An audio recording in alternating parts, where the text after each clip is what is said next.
마가복음 10장 45절은 마가복음의 가장 핵심이 되는 정수가 되는 구절이라고 말씀을 드렸습니다. 항상 외우셔도 좋을 만한 그런 말씀이다라고 생각하시면 좋을 것 같습니다. 저희가 이제 본문을 가지고 무엇을 원하는가 라는 제목으로 지금 세 번째 시간으로 생각이 되는데 네 번째 시간인가요? 제가 그 정도 되는 것 같고, 오늘 제목은 무엇을 원하는가, 섬김의 본질입니다. 섬김의 본질이라는 제목을 함께 나누고자 합니다. 야고보와 요한 그리고 제자들은 예수님과 지금 함께 예루살렘으로 가던 길을 예수님께서 이제 왕의 자리로 또 권력의 자리로 오를 것이라고 기대를 하면서 자신들이 이제 그 옆자리를 이제 차지하기를 원했다라는 것입니다. 그러나 그들이 이해하지 못한 것은 예수님께서 예루살렘으로 가시는 길이 정치적인 어떤 승리나 또 세상의 권세, 그 자리를 얻기 위해서 나아가시는 것이 전혀 아니었다라는 것입니다.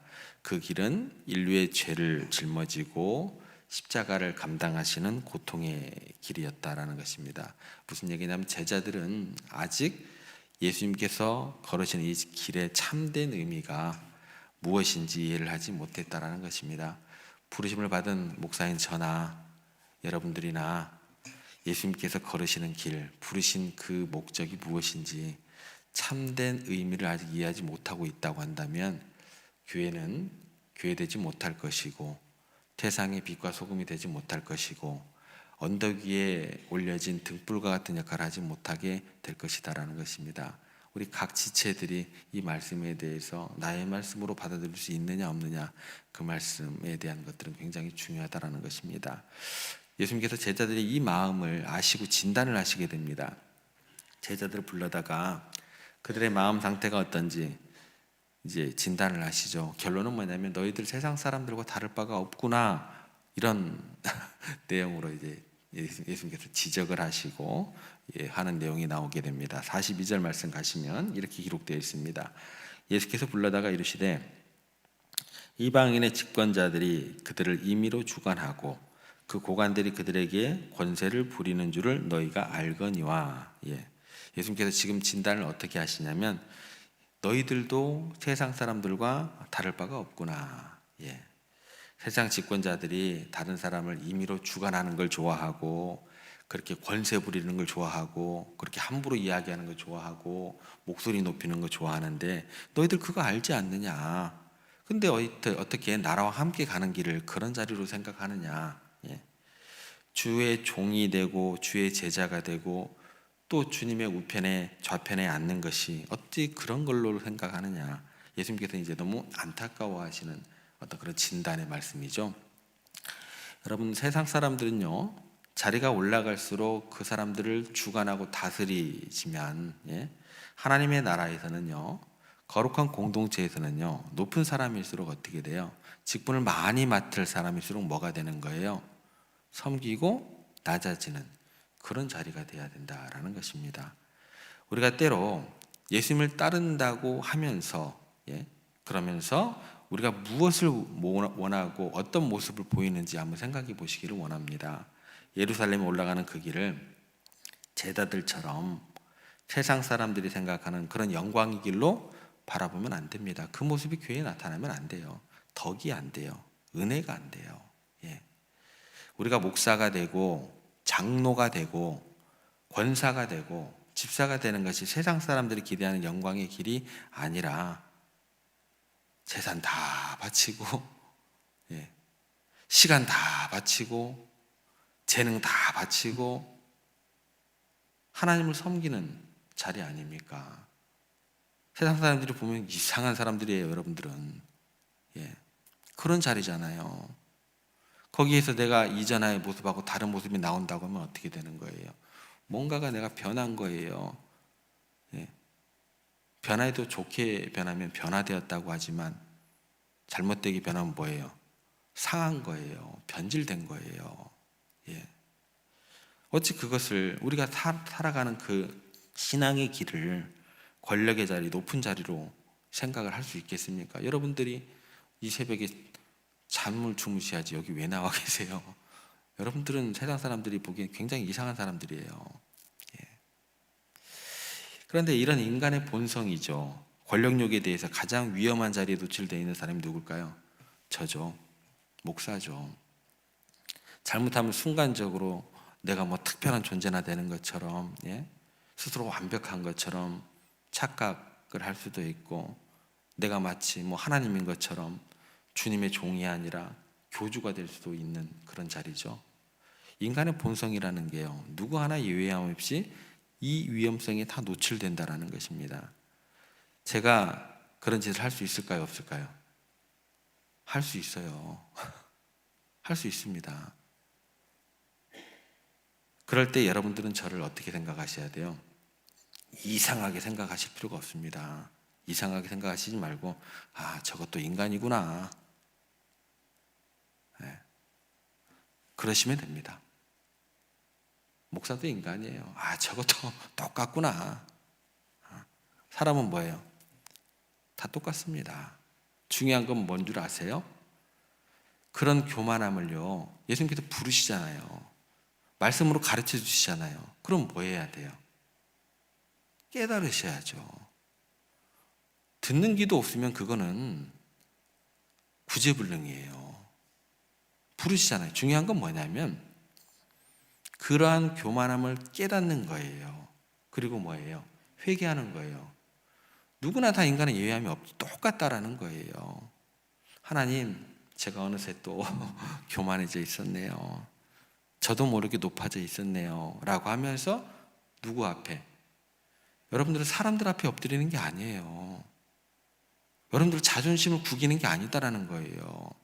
주님 앞에 납작 엎드려가지고 죄를 자복하고 그렇게 죄를 선언하고 시인하고 그러면 어떻게 돼요? 다시 하나님께서 거룩하게 하시고 새 마음을 주시고 새롭게 쓰시는 거예요. 그런데 우리는 어떻게 해서든지 우리 자존심이 좀 있어야겠어요. 내 성격이 원래 이래. 나는 원래 세상에서 원래 그래. 그게 자랑이에요?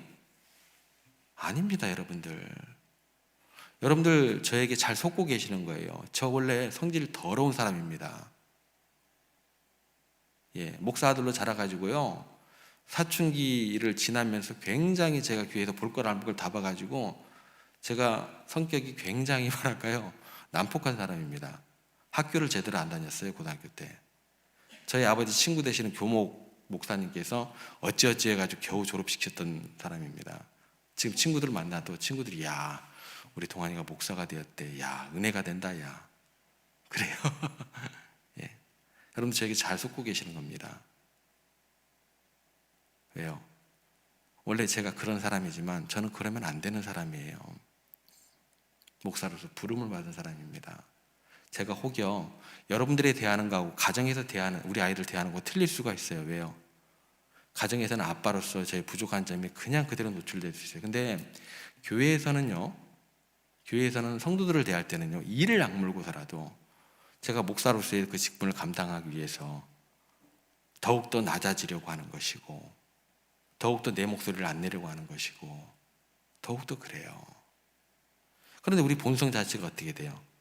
남을 어떻게 해서든지 영향력을 행사하고 싶은 그런 마음들이 있다라는 거예요. 그럴 때 어떻게 돼요? 내가 또 하나님 앞에서 이랬구나 라는 거죠. 평소에 겸손하게 우리를 잘 포장하다가도 갑자기 어떤 생각이 들면 그 겸손의 탈을 완전히 벗어버리고 욱하는 경우가 우리들 가운데 있다라는 것입니다. 그러면 다시 주님 앞에 납작 엎드려야죠. 예수님께서 이런 본성을 아셨기 때문에 제자들을 책망하시면서도 깨달음과 무슨 기회를 주시는 거예요? 회개의 기회를 주시는, 이게 중요한 거예요, 여러분들. 누구나 다 실수할 수 있고 누구나 잘못할 수 있겠지만 주님의 말씀 앞에서 내가 듣는 귀가 있어가지고 깨닫게 되고 회개할 수 있다라는 게 복받은 사람이다라는 거예요. 이럴 때 항상 우리가 주님의 말씀을 기억하면 좋겠죠. 세상 사람들이 그러는 거다, 우리는 그러면 안 된다라는 것이죠. 43절 말씀에 보시면 너희 중에는 그렇지 않을지니 너희 중에 누구든지 크고자 하는 자는 너희를 섬기는 자가 되고, 너희 중에 그렇지 않다는 건 뭐예요? 세상 사람들과 달라지라는 거예요. 교회는 그러면 안 된다는 거예요. 교회에 와서는 계속 천국을 향한 그 발걸음을 향해서 어떻게 돼요? 훈련을 하는 곳이다라는 거예요. 완벽하지는 않지만 그런 노력들이 있어야 되는 거 아니냐는 거예요. 그런 작은 천국을 어떻게 해요? 가정에서도 너희들이 만들어가야 되지 않겠냐는 거예요. 작은 교회를 직장에서도 너희들이 만들어가야 되는 거 아니겠냐는 거예요. 세상 사람들이 살아가는 방식으로 살지 말라는 거예요. 네 성격이 그렇다고 얘기하지 말라는 거예요. 네 성격 그런 것 내가 고쳐 쓰기 위해서 불렀으니까 항상 말씀에 경청하면서 뜯어 고치라는 거예요. 새 사람들라는 거예요. 여러분들, 너희 중에는 그렇지 않을지니 너희들끼리 제자들끼리는 좀 달랐으면 좋겠다. 교회는 세상과 달랐으면 좋겠다. 이게 간절한 소원이시다라는 것입니다. 생각해보면 세상 사람들 굉장히 권력을 누리는 것 같지만 너무나 별 볼 일 없습니다. 알렉산더 대왕이 그렇게 세상을 정복했지만 그 부하들이 그렇게 많이 죽어가고 장군들이 엄청난 일을 해놓고 마지막 인도까지 가서 따랐던 장군들의 소원이 뭐냐면 세상 다 정복해놓고 그 소원이 뭐냐면 제발 집에 돌아가서 아이들과 함께 따뜻한 밥 먹고 이야기하는 게 소원이다. 그것이 최고의 행복이에요. 가장 최고의 행복이 뭐예요? 세상을 정복하고 난 다음에 우리들이 지금 누리고 있는 것, 따뜻한 밥을 식구들과 함께 먹고 이야기 나누고, 그게 세상을 정복하고 난 다음에 그렇게 많은 희생을 치르고 난 다음에 그들이 생각했던 단 한 가지 소원이었다라고 이야기를 합니다. 얼마나 허망하겠어요, 이 사람들을. 로마 제국을 건속해 놓고 그 제국을 위해서 충성하면서 무수하게 많은 피를 흘렸던 장군들의 이름이 지금 어디 있습니까? 로마 제국의 영광이 지금 남아있는 건 없잖아요. 무슨 지금 의미가 있냐라는 거예요. 여러분, 우리가 아무리 높아지려고 하고 남들을 다 이렇게 다스리려고 하고 주관하려고 하고 엄청난 힘을 가지고 있는 것 같아도요, 별거 아닙니다. 세상 사람들과 그래서 우리는 어떻게 돼요? 달라질 수 있어야 된다라는 거예요. 오늘 주님의 말씀처럼 크고자 하는 자는 너희를 섬기는 자가 되어야 한다라는 거예요.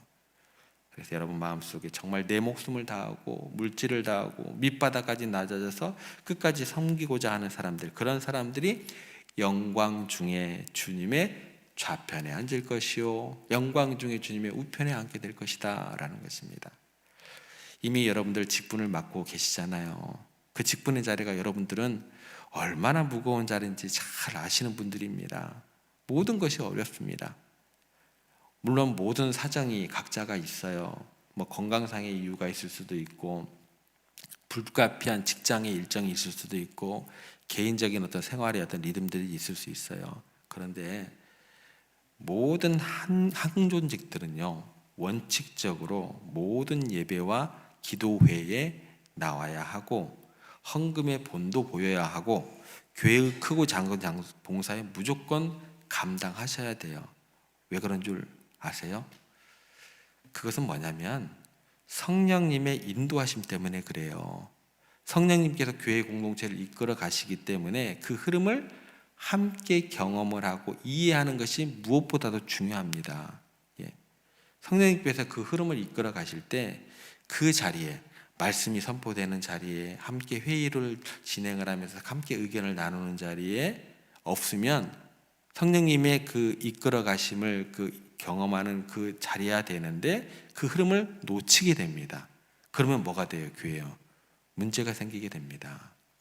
그 흐름과 분위기를 모르는 상태에서 말씀도 항상 듣지도 못하고 이렇게 또 회의도 참여하지 못하고 그러다가 흐름을, 분위기를 모르는 상태에서 회의에서 중요한 결정을 할 때 발언을 하게 되면 어떻게 돼요?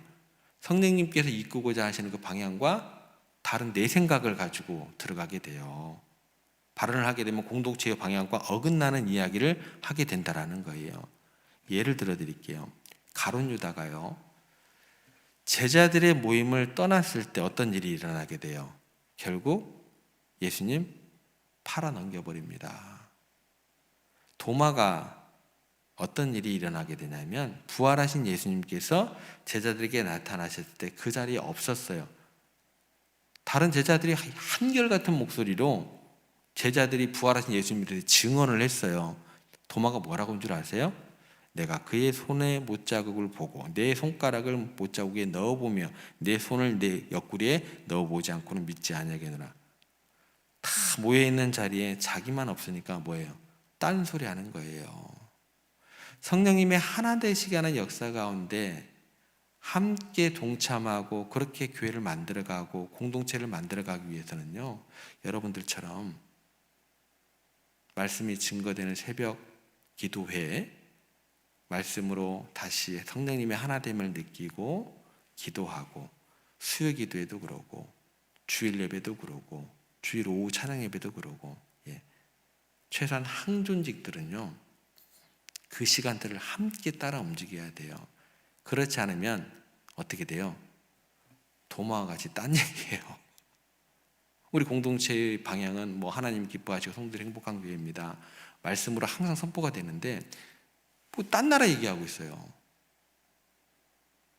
뭐 내 세상에서 뭐 이런데, 또 내가 원래 뭐 이런데, 이런 얘기하고 있어요. 그렇게 되면 안 된다는 것입니다. 이렇게 함께 모여서 예배하고 기도할 때에 하나 되게 하시는 성령님의 인도하심을 경험하면서 온전한 교회 공동체로 세워질 수 있는 모습이 그때 가능한 거예요. 그러면서 제자들처럼 우리 가운데 드는 마음이 어떻게 되는 거예요? 하나 되게 하신 성령님의 그 감동하심을 통해서 우리는 높은 자리를 원하는 게 아닌 게 되는 거죠. 정말 섬기는 자리로 낮아지는 어떤 그런 우리의 소원이 될 수 있는 것이고, 그리고 각자가 맡은 직분을 통해서 나의 유익이 아닌 공동체 유익을 구하면서 예수님께서 보여주신 그 섬김의 길을 따라가는 진정한 섬김이 나타나는 그런 제자 공동체가 될 수 있다라는 것입니다. 이것이 주님께서 우리에게 원하시는 모습이고, 이런 섬김의 마음이 우리 교회 가운데 날마다 더욱 충만하게 되기를 여러분을 통해서 이루어 가시고, 그런 공동체 되기를 여러분들 날마다 기도하시고, 그렇게 그런 공동체를 이뤄서 하나님의 영광이 우리를 통해서 나타나게 되기를 간절히 소망합니다.